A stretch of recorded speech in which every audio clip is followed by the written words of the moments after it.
माझं नाव इतिहासात नोंदवलं जाणार नाही, पण मी ते आज जे काय बोलणार आहे त्या काळाच्या काळात जुमत राहील. मी फक्त विद्यार्थी नाही आणि विचारवंत सुद्धा आहे. मी पुस्तक फक्त मार्केसाठी नाही वाचत, मी समजून घेण्यासाठी वाचतो. आणि हे जे आपलं विद्यापीठ आहे जिथे तुम्हाला स्वतंत्रपणे बोलायची भीती वाटते, ते मी आवाज उठवणारच. आणि मला विचारायचं आहे, का करायचा अभ्यास आणि कशासाठी?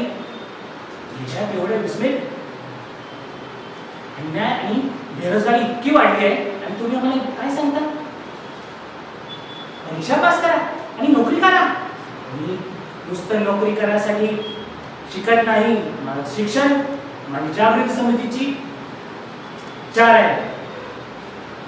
आणि लोक मला विचारतात, पण काय काय होणार हे सगळं बोलून? मी त्यांना म्हणतो, गप्पा राहून पण काय होणार नाही. कदाचित आज आमचे शब्द तुम्हाला शोधांची काही फरक पडणार नाही, पण उद्या एक क्रांतीची बीज पेरली जाईल.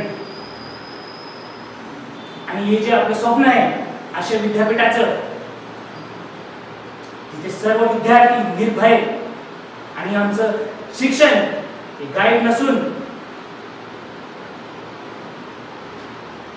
एक विचारांचा झाडा असेल. झाडा मला माहिती आहे कदाचित फेल होईल, नापास होईल, पण माझ्याकडे आत्मबल पास होईल आणि हेच मला हवंय.